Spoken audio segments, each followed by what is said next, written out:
आणि बुलेटिनची सुरुवात कालच्या घडलेल्या दुर्घटनेच्या बातमीनं. मुंबईमध्ये काल संध्याकाळी पुन्हा एकदा पादचारी पूल कोसळल्याची घटना घडली. छत्रपती शिवाजी महाराज टर्मिनसला जोडणारा पादचारी पूल कोसळल्यामुळे पोलिसांनी रेल्वे आणि महापालिका अधिकाऱ्यांविरोधात सदोष मनुष्यवधाचा गुन्हा दाखल केलाय.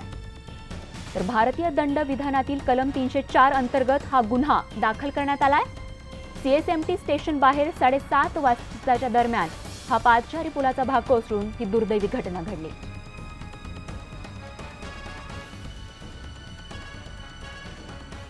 रहदारी सुरू असलेल्या रस्त्यावरच हा पूल कोसळला. या दुर्घटनेत 3 महिलांसह 6 जणांचा मृत्यू झालाय. आपने चूक महसूस किया, क्या कुछ आप बता पाएंगे इस ब्रिज को? ब्रिज के डिज़ाइन में कोई चूक नहीं है। ये ब्रिज शायद काफ़ी सालों से यहाँ पे चल रहा है और बहुत अच्छी सर्विस दी है इस ब्रिज ने। लेकिन इसमें जो मुंबई का जो एनवायरनमेंट है, जिसमें हवा जो है इसमें सॉल्टी एयर होती है, उसके कारण जो कोरोजन होता है स्टील में बहुत ज़्यादा कोरोजन और बहुत जल्दी हो जाता है अगर उसको ठीक तरीके से अगर मेंटेन नहीं किया। मेंटेनेंस का मतलब है कि उसको देखना हर 3 महीने हर 6 महीने में, और उसमें जहाँ पे भी कोरोजन अगर है, हद से ज़्यादा अगर कोरोजन हुआ है तो उस पार्ट में जाके वापस से रिपेयर करना, ये मेंटेनेंस का काम होता है। तो इसमें जो मेंटेनेंस के इशू के वजह से जो कोरोजन हुआ है वो सडन कोलैप्स के उसके कारण सडन कोलैप्स हुआ होगा, ऐसे हम लोग अनुमान लगा सकते हैं। तो अगर आप ये ब्रिज देखेंगे तो इसकी जो रचना की है, 2 साइड में वर्टिकल ट्रसेस है, नीचे में बॉटम कॉर्ड है जिससे हॉरिजॉन्टल बीम्स कनेक्ट किए गए थे। अगर कोने में आप देखेंगे वहाँ पे तो एक बीम अभी तक छूटा हुआ है। तो नीचे वाले जो ट्रसेस है उसके बीच में जो क्रॉस बीम है उसके ऊपर से प्रीकास्ट स्लैब्स थे। तो ये क्रॉस बीम और मेन ट्रस के बीच में जो कनेक्शन था प्लेट के जरिए जो किया था, प्लेट उसको वेल्ड करके बीम को वेल्ड करते हैं, तो उस प्लेट में कोरोजन हुआ था और कोरोजन के कारण एक बीम नीचे आ गया होगा, क्योंकि जिस समय ये ब्रिज कोलैप्स हुआ सबसे ज़्यादा लोड था। लोड उतना ही था लेकिन स्ट्रक्चर की जो कैपेसिटी थी, लोड जितना ले सकता है वो कम हो गया था कोरोजन के कारण। तो ये तो आप बता रहे हैं कि किस तरीके से ये घटना घटी होगी, लेकिन सर इससे आपसे जानना चाहेंगे कि एक रिपोर्ट भी आएगी, ऑडिट रिपोर्ट भी आएगी इस ब्रिज पे। कहा गया था कि थोड़ी बहुत मरम्मत की ज़रूरत है, उसके बाद जो है ये ठीक हो जाएगा। जो मेरे जो इन्फॉर्मेशन मेरे पास है वो 2007 में रिपोर्ट आई थी, 2017 में रिपोर्ट आई थी और 2017 के बाद भी 1.5-2 साल हो गया है। उस रिपोर्ट में जब किया था तो मेरे अनुमान से ऊपर से जाके देखा होगा, ऊपर से चढ़ के या साइड से देखा होगा। और जैसे कि हम लोग ये रोड जानते हैं बहुत ही हैवी ट्रैफिक वाला रोड है, तो शायद उनको नीचे से इंस्पेक्ट करने का मौका नहीं मिला होगा जब उन्होंने किया था। ये सिर्फ नीचे से इंस्पेक्ट करके ही पता चल सकता है, ऊपर से देख के पता नहीं चल सकता, क्योंकि ऊपर पूरा स्लैब था। नीचे की जो सिचुएशन है, परिस्थिति जो नीचे की है वो शायद ऊपर से देख नहीं पाए होंगे, और क्योंकि नीचे से नहीं देख पाए तो जो डैमेज था, अगर उस समय में अगर डैमेज था 2017 में तो वो लोग नहीं देख पाएंगे। लेकिन कोरोजन ऐसा प्रकार है जो प्रोग्रेसिव, बहुत जल्दी प्रोग्रेस होता है। कोरोजन हम लोग स्ट्रक्चरल इंजीनियरिंग में कोरोजन को स्टील का कैंसर बोलते हैं। कैंसर जैसा ही है ये, कैंसर जैसी बीमारी है। अगर उसको सही समय पर पकड़ा नहीं गया, उसको ट्रीट नहीं किया तो वो पूरा डिस्ट्रॉय कर सकता है, जैसे आप यहाँ पे देख रहे हैं। कहीं ना कहीं ऑडिटर्स की चूक आप ये कह रहे हैं इस चीज़ को लेकर? ऑडिटर की चूक 100% नहीं बोल सकते, ये मेंटेनेंस का इशू है। जो भी इसमें ऑडिट में 2017 में जो कमेंट्स दिए गए होंगे उसका इम्प्लीमेंटेशन किया है या नहीं, इसके ऊपर हम लोगों को ध्यान देना चाहिए। Thank you. ठीक है।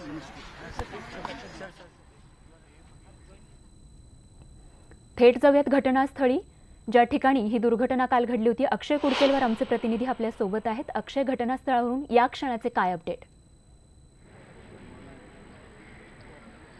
स्वाती, सध्या जर आपण बघितलं तर मुंबईकर आपल्या चाकरमानी जे आहे, जे छत्रपती शिवाजी महाराज टर्मिनस स्थानकामध्ये कामासाठी येतात आणि दक्षिण मुंबईमध्ये ज्यांची कार्यालय आहे तर त्यांची वर्दळ वाढायला सुरुवात झालेली आहे आणि या पुलाचा वापर मोठ्या प्रमाणात या नागरिकांकडनं केला जात होता. मात्र आता जर आपण बघितलं तर नागरिकांना हा रस्ता पायी ओलांडावा लागतो आणि त्यामुळे या रस्त्यावरची वाहतूक तुर्तास तरी बंद ठेवण्यात आलेली आहे. पुलाचा जे पडलेला भाग होता तो संपूर्ण भाग आणि जे जीर्ण झालेला भाग तो पाडण्यात आलेला आहे. काल मध्यरात्रीपर्यंत हे पाडकाम सुरू होतं. या ठिकाणच्या जखमींना ज्या रुग्णालयात हलवण्यात आल्या त्यांच्यावरती उपचार सुरू आहे. या सगळ्या संदर्भात आपल्यासोबत बोलण्यासाठी या जो पूल पडलाय, ज्या पुलावरती दुर्घटना झाली आहे, या पुलाचा दररोज वापर करणारे अवघ्या 10 मिनिटाच्या फरकांनी ज्यांची दुर्घटना टळली ते प्रवासी आपल्या सोबत आहे, त्यांच्याकडनं आपण जाणून घेणार आहोत. सर, एकंदरीत या पुलाच्या परिस्थितीबद्दल काय सांगाल आणि तुम्ही कुठे काम करता, काय सांगाल? मी JVS कॉलेजमध्ये टेक्निशियन म्हणून काम करतो. काल माझी शूटिंग संपली, 5 ते 10 मिनटं फक्त 7:45 व्हायचा टाईम होता. माझी 7:30लाच शूटिंग संपली, म्हणून मी तिथे म्हटलं चला अर्धा तास ओटी मिळेल या हिशेबाने मी 10 मिनटं थांबलो. म्हणून आज माझं भाग्य मी समजतो की त्या 10 मिनिटासाठी मी त्या ब्रिजवरनं पडता वाचलेलो आहे. ज्यावेळेला मी इथे आलो त्यावेळेला मला तिथे अडवण्यात आलं की ब्रिज पडला. म्हटलं नक्की कोणता ब्रिज पडला तेच कळेना. म्हणून आम्ही तिकडनं धावत आलो आणि बघायला गेलो तर इथे त्यावेळेला आमच्या ऑफिसमधली माणसं त्यावेळेला इथे येत होती. म्हटलं एखादा कुठे पाहिलं तर इथे सगळे फायर ब्रिगेड, पोलिसांच्या गाड्या. पुलाची काय परिस्थिती होती? या पुलाची परिस्थिती मी आज 10 वर्ष पाहतोय. 10 वर्ष जवळजवळ मी त्याच्या कॉलेजला लागल्यापासून पाहतो की 10 जरी माणसं त्या ब्रिजवरनं गेली धावत तरी तो ब्रिज हलत असे. त्याच्यानंतर गेल्या वर्षी तो ब्रिज रिपेअर केला, त्यावेळेला त्यांनी फक्त वरतून डागडुजी करून तो रिपेअर केलेला आहे. म्हणजे प्रशासनाने त्याच्याकडे पूर्णपणे लक्षच दिलेलं नाही आहे. बस त्यांचं फक्त रिपेअरिंग करून डागडुजी केलेली आहे. खालून त्यांनी आपण पाहू शकता त्याच्या खाली काही त्याला लोखंडीचा बीम दिसत नाहीये किंवा काही नाहीये, फक्त वरून त्याने डागडुजी करून हे केलेला. लोकांचा जीव गेला तरी त्यांना परवा नाही आहे प्रशासनाला. आज प्रवास करताना आज सकाळी तुम्ही घरून निघालात, नेमकी काय भावना मनामध्ये होती? परत असेच काहीतरी दुर्घटना होत राहणार. घरच्यांना घरच्या आपल्या माणूस कामावर जातोय, परत येईल की नाही त्याची शाश्वती नाहीये त्यांना. तेही घरामध्ये जीव मुठीत घेऊन वाट बघत असतात की आम्ही परत कधी येऊ, की आमचा मुलगा गेला किंवा काही त्यांचे मुलं गेले. आपण बघतोय मुंबईकरांकडनं जी प्रतिक्रिया येत आहे तीच की जीव मुठीत घेऊन मुंबईकरांना प्रवास करावा लागतो, कारण मुंबईमध्ये अशा प्रकारच्या प्रशासनाचं दुर्लक्ष होण्यामुळे ज्या दुर्घटना असतात, या दुर्घटनांचं प्रमाण दिवसेंदिवस वाढत आहे स्वाती. आणि त्याचमुळं मुंबईकरांचे बळी जातात, मुंबईकर अपंग होत आहेत, मुंबईकर जखमी होत आहेत. मात्र प्रशासनाला खऱ्या अर्थानं जाग येत आहेत किंवा सर्वसामान्य मुंबईकरांशी काहीतरी घेणं देणं आहे, हे अशा प्रकरणावरनं तरी दिसून येत नाही. अगदी अक्षय, मृत्यू अगदी जवळून पाहिलेला सर्वसामान्य मुंबईकराची ही उद्विग्न भावना आपण पाहिली आणि हाच संतप्त सवाल प्रत्येक मुंबईकर सध्या विचारत आहे. अक्षय, क्षणाक्षणाची अपडेट अशीच आपल्याकडून घेत राहू. तुर्तास आपले आणखीन एक प्रतिनिधी दिवाकर सिंग देखील सेंट जॉर्ज हॉस्पिटलच्या बाहेरून आपल्या सोबत आहे. दिवाकर जी, आपके पास क्या कुछ जानकारी? देखिए, मैं इस वक्त सेंट जॉर्ज हॉस्पिटल में हूं और सबसे अहम जानकारी यह है कि जो ब्रिज हादसे में 36 लोग जो घायल हुए थे, उसमें से 20 लोगों को यहां पे लाया गया था. और यहां पर जो जानकारी के लिए आप देखिए जो लिस्ट लगाई गई है हॉस्पिटल की तरफ से, यहाँ पे जो लिस्ट है कुल 20 लोगों की लिस्ट लगी है, जिसमें से 2 लोगों को आयुषी राणा को सैफी अस्पताल में ट्रांसफर किया गया है और श्री रवि शेट्टी को जो है वो JJ अस्पताल में ट्रांसफर किया गया है, क्योंकि इनकी हालत गंभीर बताई जा रही है. साथ ही साथ एक जो घायल हुआ था उसे छुट्टी दे दी गई है. और साथ में यहाँ पे 3 मौतें हुई हैं. जाहिद खान, भक्ति सिंधे और तिपेंद्र लोहार, इन 3 की मौतें यहाँ पर हुई हैं. और साथ ही साथ जो 15 लोगों का इलाज है अभी यहाँ पर चल रहा है फिलहाल. और इन्हीं घायलों का हालचाल जानने के लिए थोड़ी देर में महाराष्ट्र के मुख्यमंत्री देवेंद्र फडणवीस यहाँ पर पहुंचेंगे और जो घायल यहाँ पे जिनका इलाज चल रहा है उनका हालचाल जानेंगे. क्योंकि बड़ा सवाल यह है कि आखिर लापरवाही किसकी है. लापरवाही के मामले में रेलवे जो है वो BMC को बता रही है और BMC रेलवे को बता रही है, लेकिन फैक्ट ये है कि जो जिस जगह पर ब्रिज था वो BMC के अंडर में आता है, रेलवे का उसमें कोई लुकआउट नहीं है. लेकिन रेलवे की एक जिम्मेदारी बनती थी कि उनके यात्री जो हैं उसी ब्रिज के जरिए ट्रेन पकड़ने के लिए CST स्टेशन पहुंचते हैं, तो उसे भी BMC से बात करनी चाहिए थी. लेकिन फिलहाल स्थिति यहाँ पर यह है कि 15 घायलों का इलाज यहाँ पे चल रहा है. 2 जो गंभीर रूप से घायल थे उन्हें दूसरे अस्पतालों में शिफ्ट कर दिया गया है. और महाराष्ट्र के मुख्यमंत्री थोड़ी देर में यहाँ पर पहुंचेंगे और उनके सुरक्षा गार्ड यहाँ पर आ चुके हैं. और इससे आप अंदाजा लगा सकते हैं कि हो सकता है कि मुख्यमंत्री थोड़ी देर में यहाँ पर पहुंचे और पहुंचने के बाद फिर घायलों का हालचाल जानेंगे. मुख्यमंत्री पहले ही कह चुके हैं कि इस मामले की जांच होगी और जो भी दोषी होंगे उनके खिलाफ कड़ी कार्रवाई की जाएगी. लेकिन सवाल यह है क्योंकि मुंबई पुलिस ने FIR दर्ज कर लिया इस पूरे मामले में BMC और रेलवे के अधिकारियों के खिलाफ, तो ऐसे में अब देखने वाली बात यह होगी कि गैर इरादतन जो हत्या का मामला दर्ज किया गया है उसमें पुलिस किस तरह से कार्रवाई करती है और पुलिस किस तरह से पूछताछ करती है अधिकारियों से, और जो दोषी हैं उनके खिलाफ क्या कार्रवाई होती है। जी बिलकुल दिवाकर जी, बहुत बहुत शुक्रिया इस जानकारी केली। आणि एकूणच आता पोलीस प्रशासन हे प्रकरण कसं हाताळतं आणि सदोष मनुष्यवधाचा गुन्हा दाखल झाल्यानंतर आता दोषींवरती काय कारवाई होते हे पाहणं महत्त्वाचं ठरणार आहे आणि प्रत्येक सर्वसामान्य मुंबईकर हाच प्रश्न विचारतोय। आणि जे मुंबईकर या पुलाच्या परिसरातून दररोज प्रवास करत असतात त्या मुंबईकर प्रवाशांशी बातचीत केली आमचे प्रतिनिधी अक्षय कुडकेलवार यांनी। छत्रपती शिवाजी महाराज टर्मिनस स्थानका परिसरातला पादचारी पूल कोसळला, 6 जणांचा दुर्दैवी मृत्यू तर अनेक लोक जखमी या दुर्घटनेमध्ये झाले। मात्र जीव मुठीत घेऊन प्रवास करणारे मुंबईकर आपल्या सोबत आहे, त्यांची नेमकी काय प्रतिक्रिया जाणून घेणार आहोत। सर, मला तुमच्याकडनं जाणून घ्यायचंय, तुम्ही कुठनं येता आणि या पुलाचा उपयोग तुमच्याकडनं केला जात होता का? 10 वर्ष झाली सेंट झेवियर्स कॉलेजमध्ये कामाला आहे। सकाळी माझ्याबरोबर आमची 10 मित्र असतात, आम्ही त्याच ब्रिजवरनं जातो, रात्री येतानाही त्याच ब्रिजवरनं येतो। कालही माझं नशीब की मी 10 मिनिटं लेट होतो, नाही तर आम्ही त्या ब्रिजवरनं पडलो असतो। आमच्या जवळजवळ 10 माणसं आम्ही असतात बरोबर। पण तुम्ही ज्यावेळी दुर्घटना घडली त्यावेळी नेमकं काय चित्र तुम्हाला त्या ठिकाणी आढळून आलं? मी ज्यावेळेला आलो त्यावेळेला आम्हाला तिथे अडवण्यात आलं काल की काय तरी ब्रिज कोसळला आहे। हा ब्रिज कोसळला आहे, आम्ही जीव मुठीत घेऊन कसं तरी इकडनं आलो पाहायला की कोणी आमची माणसं आहेत का तिथे पाहायला। पण मुंबईत आता प्रवास आणि हे सगळं धोक्याचं, जीव मुठीत घेऊनच यावं लागतंय। काय भावना असते घरातनं बाहेर पडताना आजकाल? घरातून भावना म्हणजे आमची काय का की आम्ही येऊ की नाही ते पण असतात, ट्रेनचंही तेच आहे। हा लास्ट टाइम कसाबने ज्यावेळेला हल्ला केला त्यावेळेला 10 मशीन फक्त लावल्या इथे, तेवढ्या पुरत्या लावल्या, त्यानंतर प्रकरण शांत झाल्यानंतर त्या मशीनही काढण्यात आल्या। हा ना सिक्युरिटी असते। सर, काय तुम्ही या मार्गाने प्रवास करता का? मी या मार्गाने कम से 15 वर्ष प्रवास करतो। पण हा ब्रिज ज्या वेळेला आम्ही चढतो ना त्यावेळेला पहिल्यांदा पण हालायचं 1-2 वर्षापासून आहे ना, 10 माणसं गेली ना तरी तो ब्रिज हालतोच, त्याच्याकडे कोणी दक्कलच दिली नाही। आता पण भीतीच वाटते, आता आम्ही येतो कामावर येतो, पण घरी जाऊ की नाही याची घरच्यांना पण काळजी असते ना, आम्ही तरी जाणार कसे घरी?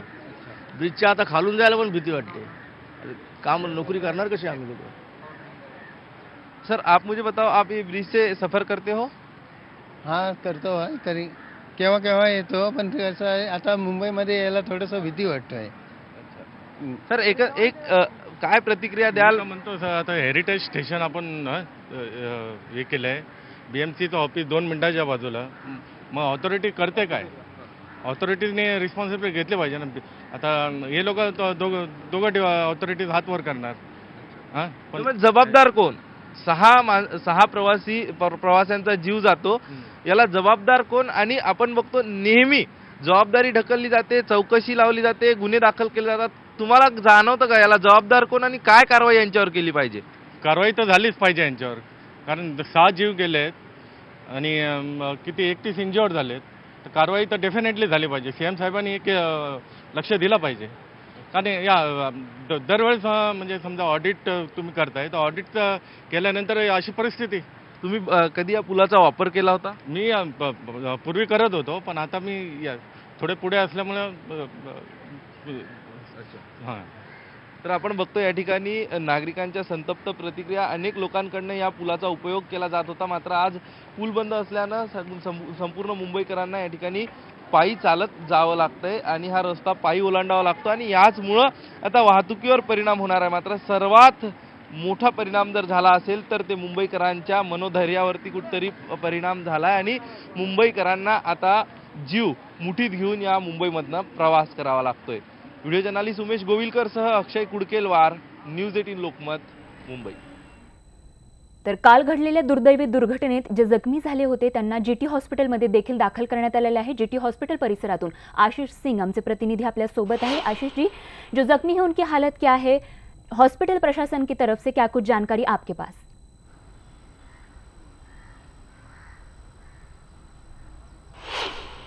जी यहाँ पे जो फिलहाल जो है 16 जो है पेशेंट्स एडमिट किए गए हैं जीटी हॉस्पिटल में। बाकी पेशेंट्स को सेंट जॉर्ज हॉस्पिटल में एडमिट किया गया है। जो जीटी हॉस्पिटल में एडमिट किए गए पेशेंट्स हैं उसमें 2 की हालत गंभीर बनी हुई है, जिसके चलते एक पेशेंट को जेजे हॉस्पिटल में शिफ्ट किया गया है, जबकि दूसरे को आईसीयू में ट्रांसफर किया गया है, उसका ट्रीटमेंट चल रहा है। इसके अलावा जो यहाँ की 3 नर्सेस थी जो डोंबिवली की रहने वाली हैं, जो नाइट शिफ्ट के लिए हॉस्पिटल में पहुंचने वाली थी, उन तीनों की ही मौत को लेकर कहीं ना कहीं हॉस्पिटल के स्टाफ में भी जो है वो निराशा है, कहीं ना कहीं तकलीफ का एक माहौल है। जीटी हॉस्पिटल में अपूर्वा की जो डेड बॉडी है उसका पोस्टमार्टम हो चुका है, कागजी प्रक्रिया पूरी हो चुकी है और कहीं ना कहीं फैमिली को जो है वो बॉडी हैंड ओवर कर दी गई है। लेकिन कहीं ना कहीं जो पूरा ब्रिज है उसके कोलैप्स होने को लेकर 304 culpable of homicide not amounting to murder यानी गैर इरादतन हत्या का जो मामला दर्ज किया गया है, उस मामले में आज पुलिस भी यहां पर जो है वो बयान दर्ज करेगी। यहाँ का जीटी हॉस्पिटल का ये जो है यहाँ पे पहुंचने वाले हैं सीएम कुछ ही मिनटों में, और इसके बाद जो है वो पेशेंट से भी मुलाकात करेंगे। साथ ही साथ पुलिस भी जो है पेशेंट्स का बयान दर्ज करेगी और उनके बयानों के आधार पर जो ये मामला दर्ज किया गया है उस मामले की इन्वेस्टिगेशन आगे बढ़ेगी। फिलहाल जो है मुख्यमंत्री देवेंद्र फडणवीस जो है यहाँ पर जीटी हॉस्पिटल आने वाले हैं और जो है जो घायल हुए लोग हैं और जो मृतकों के परिवार वाले हैं उनसे मुलाकात करेंगे। और फिलहाल सुरक्षा व्यवस्था कड़ी रखी गई है। साथ ही साथ जो है अस्पताल प्रशासन जो है वो मामले में जो उसकी 3 नर्सेज हैं, उन 3 नर्सों की मौत को लेकर कहीं ना कहीं जो है वो सदमे में है। और फिलहाल कागजी कार्रवाई पूरी की जा रही है ताकि ये 3 जो नर्सेज थी उन्हें उनकी मौत के बाद उनके परिवार वालों को कम से कम जो है कागजी प्रक्रिया से बाहर अलग उन्हें जो है सहूलियतें दी जा सके ताकि वो अपने परिवार अपने मृतक सदस्य को जो है वो ले जा सके और अंतिम संस्कार कर सके। जी आशिष जी, धन्यवाद इस जानकारी केली। तर एकूणच 15 पैकी 2 जे पेशंट आहेत त्या ठिकाणी जे जखमी आहेत त्यांची प्रकृती सध्या गंभीर असल्याची माहिती मिळते।